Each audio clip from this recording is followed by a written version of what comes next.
यार ज़फ़रा हाँ वार मुंहिंजा सफ़ा छड़ी विया आहिनि को ॾसपन त ॾे अड़े छॾ तूं ॾुखियो आहे इहो कमु तूं छॾे न ॻाल्हि छो छॾियां ॾुखियो कीअं ॿुधाए सही अड़े तूं कंदे कोन आहे रुॻो मुंहिंजो दिमाग़ु ख़राबु कंदे कंदे तूं उहो ई कोन मां कंदुसि हाणे मुंहिंजो शौक़ु हुयो त मां हिन खां हणायां वार हणायां 50,000 रुपए 60,000 ताईं ख़र्चु करण लाइ तयारु आहियां बाक़ी हू वरी ॾुखो ॾिस कीअं थियो सभिनि खां पहिरियां तोखे ॻाढ़ा मिर्च हथु करणु ॻाढ़ा मिर्च जेके पाण खे खाईंदा आहियूं हा साईं इहे अच्छा पर मिर्च पंसारी खां जेके मिलंदा आहिनि मिर्च ॻाढ़ा ताक कड़ा अच्छा ॻाढ़ा मिर्च उन खां पोइ अची सावा मिर्च मलीर वारा कोन्हे तेज़ अधु गिरां खां त 4-5 गिलास पाणी जा खपनि टियों आइटम उहो टियों आइटम अथई कारियूं मिरियूं जेके अक्सर माण्हू दमे जो मसइलो थींदो आहे छो त वरी कलर कारी मिर्च जो हिन में दख़ल कलर मैच थी निकिरे जीअं पोखिजे त उहो वार जेको वॾो इम्पोर्ट ऐं उहो ॿिए वार सां लॻंदो न त उहो पोखिजंदो त उन हिसाब सां ऐं अच्छा उहे सभिनी छा करिणो आहे फार्मूलो ठाहिणो आहे इन टिनिनि शयुनि खे अलॻि अलॻि पीसणो आहे कारी मिर्च खे अलॻि पीसणो आहे साई मिर्च खे अलॻि पीसणो आहे ॻाढ़ी मिर्च खे अलॻि पीसणो आहे फुल तेज़ मिर्चूं अथई इहे त टिनि खे पीसे उन खां पोइ हुनजी लेस ठाहे हा अजंटो ठाहींदा आहियूं इहो तुंहिंजी जेतिरी उहा छिॾी न थी वञे लेस न ठही वञे जीअं पान जी हूंदी आहे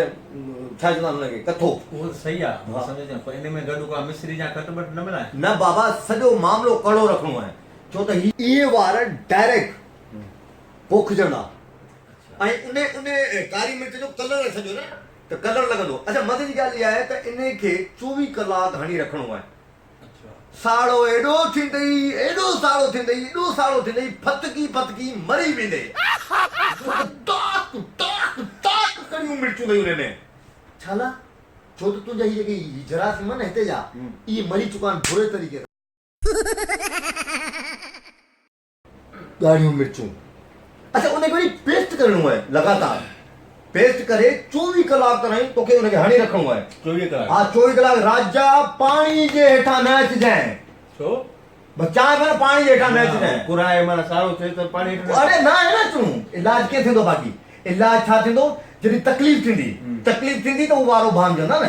तोखे का तकलीफ़ आहे का टेंशन कान्हे तुंहिंजी भेरूं कीअं थी वञनि तोखे माना ही वार हितां पिया खुजनि न को हितां पिया अचनि न को हितां पिया अचनि चवण जो मक़सदु इहो आहे त राजा बर्दाश्त जो मादो अगरि जेकॾहिं तो में आहे त सुपर हिट फार्मूलो अथई यार वो तो कलाक ब त पर 24 कलाक टाइम आ वडू बा हाणे तो बाबा को पैदाइश थोड़ी ना आनी तो हींअर पाण तबाह कयां अड़े कहिड़ा कहिड़ा फार्मूला आणी ऐं कया आई न जवानी में हा हींअर अलाए शुक्र जवानी पर वारनि जे हिसाब सां तूं बिल्कुलु किनी थो लॻी थू किनू गंदो सुठो बि आहे पर हाणे ॾिसूं था हा ॿी हिकिड़ी शर्त अथई जवार जी जेकॾहिं तुंहिंजा हा अगरि तूं 24 कलाक बर्दाश्त कयो तो 24 कलाक बर्दाश्त कयो पंहिंजे पाण खे अगरि वार न अचे त तेसां थुक अथई रफड़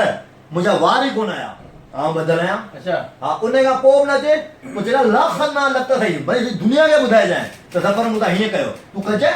जेकॾहिं न पोखनि उन खां पोइ तुंहिंजो दिलि नथो परे त हिकिड़ी चपाट हितां आणिजांइ ॿी चपाट हुतां आणिजांइ ऐं बदल आहियां